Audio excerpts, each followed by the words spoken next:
లేదా వేరే ఏర్పాటన్నా చేయాలి కానండి. భక్తులొచ్చే దారి నుంచే భక్తుల్ని ఆపేసి, గేట్లు మూసేసి, వాళ్ళనేదో అవమానించడం కిందే ఉంటది. యాక్చువల్‌గా అదే సమయంలో ఒకేసారి ఓపెన్ చేసి అందరిని పంపించేయటం, ఆ సమయంలో తొక్కిసలాట జరుగుద్దేమో అన్న ఉద్దేశం వాళ్ళే కల్పించుకొని లాఠీ చార్జ్ చేసేయటం అనేది చాలా దారుణం అది. ఆళ్ళు సరైన ఏర్పాట్లు ఉండాలండి ఎక్కడైనా సరే. ఏ గుడి దగ్గరైనా సరే సరైన ఏర్పాట్లు లేకుండా భక్తులను ఒకేసారి వదిలేయటమో, లేకపోతే ఆళ్ళొచ్చేస్తున్నారని లాఠీ చార్జ్ చేసేయటం అనేది అది నిజంగా భక్తులను అవమానించడమే. ఎందుకంటే అది ఎన్నో సంవత్సరాల నుంచి తరతరాలుగా జరుగుతానే ఉన్నా కానీ, ఆ ఏర్పాట్లు చేసే తెలివితేటలు మరి ప్రభుత్వాలకు ఉండవా? లేపోతే ఎందుకో నాకు అర్థం కాదు గానీ, కొంచెం ఆ ఏర్పాట్లు సరిగ్గా చేసి, భక్తుల్ని క్రమబద్ధంలో పంపించి, లోపలికి పంపించి, అందరికీ కూడా ఒక మంచి దర్శనం, దేవుడి మీద ఆధ్యాత్మిక భక్తితో మనస్ఫూర్తిగా వస్తారు కాబట్టి, ఆళ్ళు మానసిక ప్రశాంతత పొందేలాగా అక్కడ ఏర్పాట్లు ఉండాలని కోరుకుంటున్నాను. అదేవిధంగా పోలీసులు లాఠీ చార్జ్ చేయటం కాదండి. ముందు మీరు అక్కడ సంయమనం పాటించి, మీరు కంట్రోల్ చేసే విధానంగా ఉండండి. దానికి కంట్రోల్ చేయాలంటే మీరు లాఠీ చార్జ్ చేయటం కాదు. అక్కడ బారికేడ్లు నిర్మించడం, లైన్‌లో చిన్న చిన్న గుడిలోనే ఎంతో మంచి పగడ్బందీగా చేస్తున్నారు. ఈరోజు నేను కర్మన్ ఘాట్‌లోని హనుమాన్ టెంపుల్ దగ్గరికెళ్ళాను. అక్కడ ఏర్పాట్లు చూస్తే నాకు మతిపోయిందనమాట. అంత చక్కగా లోన పంపిస్తున్నారు. అటువంటి పెద్ద దేవాలయం ఉండి, దేశ విదేశాల్లో పేరు పొందిన దేవాలయంగా శ్రీశైలం అంటే ఎంత పేరో మనకు తెలుసు. అటువంటి దానికి భక్తులు ఎంతమంది వస్తారో మనకు తెలుసు. అటువంటి చోట్ల కూడా మీరు కంట్రోల్ చేయలేని పరిస్థితి, సరైన ఏర్పాట్లు లేని పరిస్థితులు ఉండడం అంటే చాలా దారుణం అది. మీరు ఎకనైనా సరే కొంచెం భక్తుల్ని సరైన విధానంలో పంపించే విధంగా చూడండి. ఎందుకంటే వాళ్ళ కంగారు ఎంతసేపు కొంచెం తొందరగా చేసుకుందాం దర్శనం, తొందరగా వెళ్ళిపోదాం అన్న ఉద్దేశంలో వాళ్ళు ఉండొచ్చు. కానీ ఏంటంటే అదే సమయంలో మీరు కొన్ని ఏర్పాట్లు చేయాలి. ఆ ఏర్పాట్లు చేసి భక్తులందరూ ఒకేసారి వచ్చేసేలాగా చేసి ఆళ్ళని కొట్టేయటం అనేది కరెక్ట్ కాదు. మీరేదైనా మంత్రులో లేదా ఎమ్మెల్యేలో లేదా ఎంపీలో ఎవరన్నా ముఖ్యమంత్రులు గాని ఎవరైనా సరే వచ్చే పరిస్థితులు ఉన్నప్పుడు వాళ్ళకి ప్రత్యేకమైన దారి ఏర్పాటు చేయండి. వాళ్ళు ఆ దారిలో వెళ్లి భక్తులకి ఏమాత్రం ఇబ్బంది లేకుండా చేయండి. ఎందుకంటే ఆళ్ళొచ్చారు ఒక గంటో, 2 గంటలో తినేసారనుకోండి, ఆ గంటో, 2 గంటలో లైన్‌లో నిలబడాలి. ఆ లైన్‌లో నిలబడి ఈళ్ళ కాళ్ళు లాగేసేలాక ఏ వస్తువులు లేక, తిండికి అలమటిపోయి, ఆకలేసి ఆళ్ళు చాలా ఇబ్బందులు పడతారు చంటిబిడ్డల తల్లులుంటే గనక. అటువంటి ఇక సన్నాసి ఏర్పాట్లు వద్దండి.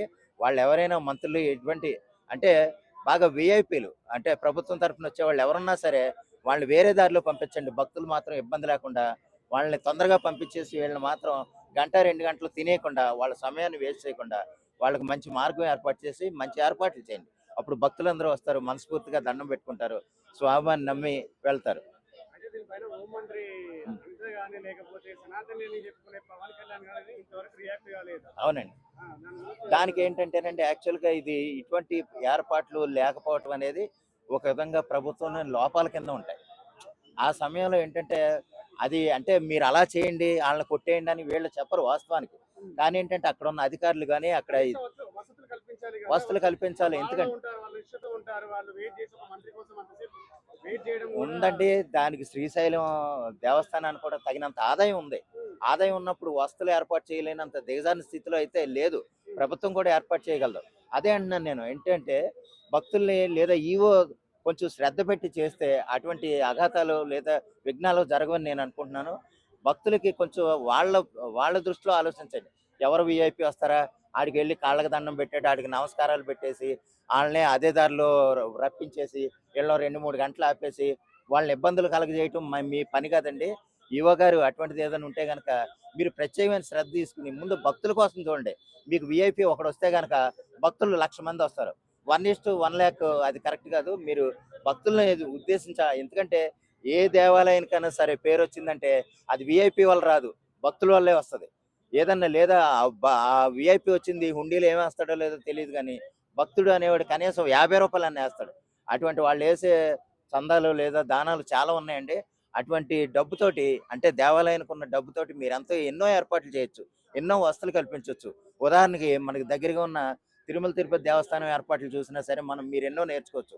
ఆ విధంగా మీరు ఆలోచించి భక్తుల్ని దృష్టిలో పెట్టుకొని మీ ఏర్పాట్లు మీరు చూడండి. అంతేగాని ఎవరో ఒకసారి వచ్చారని ఆ భక్తులు ఆపేసి లేదా ఒకసారి వచ్చేసినప్పుడు వాళ్ళని లాఠీ చార్జ్ చేసి అవమానపరచొద్దండి. ఎందుకంటే ఒక భక్తుడి మీద లాఠీ చార్జ్ చేయడం అంటే వాళ్ళని మీరు అవమానపరచడమే. బాధలో అటువంటి సన్నాసి పరిపాలన లేదా సన్నాసి విధానాలు ఏ ఈవో కూడా తీసుకోకూడదని నేను అనుకుంటున్నాను. భక్తులకి వాళ్ళకి గౌరవం ఇవ్వండి ముందు. ఎందుకంటే భక్తులొస్తేనే దేవాలయాలు. దేవాలయాల కోసం భక్తులొస్తారు. అది కరెక్టే నేను కాదంట్లేదు. కానీ ఏంటంటే భక్తుల్ని దృష్టిలో పెట్టుకొని మీరు ఏర్పాట్లు చేస్తే గనక మరింత గొప్ప పేరు వస్తుంది. దేశ విదేశాల్లో కూడా ఇంకా గొప్పగా చెప్పుకుంటాడు. ఆ భక్తుడు మొన్న శ్రీశైలం వెళ్ళానురా, చాలా చిరాకుగా ఉంది. ఒక్కడు కూడా మంచినీళ్ళే లేవు, లేకపోతే పాలు లేవు, పిల్లల్ని చూసుకోవడం లేదు. ఈ ఏర్పాట్ల గురించి చెడ్డగా చెప్పారంటే గనక ఆ పరువుని మీరు అధికారిగా ఉండి కూడా మీరే తీసేసినట్టు అవుతది. అటువంటి సన్నాసి ఏర్పాట్లు కాకుండా భక్తుల కోసం మంచి ఏర్పాట్లు చేయండి. భక్తులు మన్ననలు పొందండి. అయితే శివమాలలో ఉన్న వాళ్ళపైన హ్మ్. లాఠీచార్జ్ చేసుకున్న స్పందించలేదు. అదే తెలంగాణ మున్సిపల్ ఎలక్షన్ లో పైన స్పందించాడు పవన్ కళ్యాణ్. అవునండి. అది ఆ! ఆ ప్రజలు అంటే పదవుల కోసమే చేస్తారు కానీ సేవ అంటే ఇలాంటి శివమాలలో ఉన్న వాళ్ళకి పైన స్పందించారు. స్పందించాలండి యాక్చువల్‌గా అంటే అయితే. సనాతని అని చెప్పుకునే పవన్ కళ్యాణ్ ముందుగా ఏమన్నా జరగగానే మాల వేసుకుని 2 నెలలు చెప్పులు వేసుకొని ఆ! తిరుగుతాది అంటాడు కదా. అవునండి. ఇది మన ఎలాగంటున్నానంటే రాష్ట్రంలో అలా జరిగితే ఇంతవరకు స్పందించలేదు. ఇదొక చిన్న సెన్సిటివ్ విషయం. ఎలాగంటే ఇప్పుడు భక్తులు అక్కడ లాఠీ చార్జ్ జరిగింది. శివమాలలో ఉన్న వాళ్ళపైన శివ్ భక్తులు కాదు ఆ! నార్మల్ మంది భక్తులైన మామూలు ఉన్న శివమాలలో ఉన్న భక్తుల మీద లాఠీ చార్జ్ చేయటం అంటే అది యాక్చువల్‌గా చాలా తప్పు. అదే సమయంలో పవన్ కళ్యాణ్ గారు స్పందించలేదు అనంటే గనక వాస్తవానికైతే స్పందించాలి. కానీ స్పందిస్తే ఇంకో రకంగా ఎలా ఉంటదంటే వైసీపీ వాళ్ళకో లేకపోతే వేరే పార్టీ వాళ్ళకి అది ఒక ఆహారం కింద మారిపోద్ది. ఎలాగంటే చూసావా? ఆళ్ళ ఏర్పాట్లు ఆళ్ళ చేతకాని పరిపాలన ఆయనే స్వయంగా చెప్పుకుంటున్నాడు అని వేరే వాళ్ళు పార్టీలు కాదు ఒక అలుసైపోద్దండి. ఆళ్ళు మాట్లాడకూడదని కాదు, మాట్లాడే వాళ్ళతో మాట్లాడతారు. అక్కడ ఈవోతో అంత గట్టిగా చాలా చాలా స్ట్రాంగ్ వార్నింగే ఎళ్ళుంటది. కానీ ఏంటంటే పైకి మాట్లాడకపోవచ్చు కానీ, ఆ ఏర్పాట్లు ఆళ్ళు శ్రద్ధలో తీసుకుంటారు. ఆ విషయంలో ఏంటంటే పవన్ కళ్యాణ్ గారు ఒక సనాతనిగా మాట్లాడలేదు అని అనుకుంటే, మాట్లాడతారు కానీ పబ్లిక్‌గా మాట్లాడకపోవచ్చు. మాట్లాడితే చెప్పాం కదా! మనం ఏంటంటే వేరే పార్టీ వాళ్ళకి ఆహారంగా మారిపోయి, వాళ్ళ విమర్శలకు మళ్ళీ గురి కావటం తప్ప అంతకంటే ఏం కాదండి. బా ఈవోలకి కానీ, అక్కడున్న ఆఫీసర్‌లు కానీ, సూపరింటెండెంట్లు గానీ, వాళ్ళకెళ్ళే వార్నింగ్‌లు వాళ్ళకెళ్తాయి. వాళ్ళు రెగ్యులైజ్ అవ్వాల్సిన దానికి వాళ్ళు కరెక్ట్‌గానే ఉంటారు. ఇంతవరకు ఈఓ గాని, హోంమంత్రి గాని ఇలా లాఠీచార్జ్ చేసిన ఇంతవరకు వాళ్ళు ఇలాంటి క్షమాపణలు చెప్పలేదు. ఇంతవరకు ఒక ప్రెస్ మీట్ పెట్టలేదు. అవునండి. అంటే ఒకటండి లాఠీ చార్జ్ చేసిన ప్రతిసారి ప్రెస్ మీట్ పెట్టేయాలంటే పెట్టాలని లేదు. అంటే భక్తులకు కొంచెం శివమాలలో ఉన్న వాళ్ళకైనా కొంచెం అది అంటే ఇప్పుడు వీఐపీ కోసం అని చెప్పి వాళ్ళ పేరు చేతులు ఒకటండి చేస్తున్నారు కదా. ఎలాగంటే ఒకటి కరెక్టే. ఉమ్. వీఐపీల మీద లేదా శివమాల మీద ఉన్న భక్తుల మీద లాఠీ చార్జ్ చేయటం అనేది చాలా తప్పు. ఆ, ఎట్ ద సేమ్ టైమ్ ఆళ్ళు ఈవో గారు లేకపోతే ఇందాక అంటే కొంచెం సెన్సిటివ్ ఇష్యూ కింద ఇప్పుడు సపోజ్ ఇప్పుడు భక్తుల మనోభావాలతో దెబ్బతిన్నందుకు ఒక 10,00,000 మంది చూసారనుకోండి. ఈవో గారు మిగిలినోళ్ళు కూడా మాట్లాడితే 10,00,00,000 మంది చూస్తారు. అప్పుడేంటంటే రచ్చ ఇంకా ఎక్కువ తప్ప తక్కువ అవ్వదు. అదేంటంటే చిన్న గొడవను మరీ పెద్ద చేసుకోవటం తప్ప అది అంటే వాళ్ళ స్ట్రాటజీ వాళ్ళకుంటదండి. మనం మాట్లాడేసుకున్నంత సింపుల్‌గా అయితే ఉండదు. వాళ్ళ స్ట్రాటజీ వాళ్ళకుంటది. వాళ్ళు మాట్లాడితేనే ఆళ్ళు కంట్రోల్ చేసినట్టు కాదు. మాట్లాడకపోయినా ఇంటర్నల్‌గా వాళ్ళ మీటింగ్‌లు వాళ్ళకుంటాయి.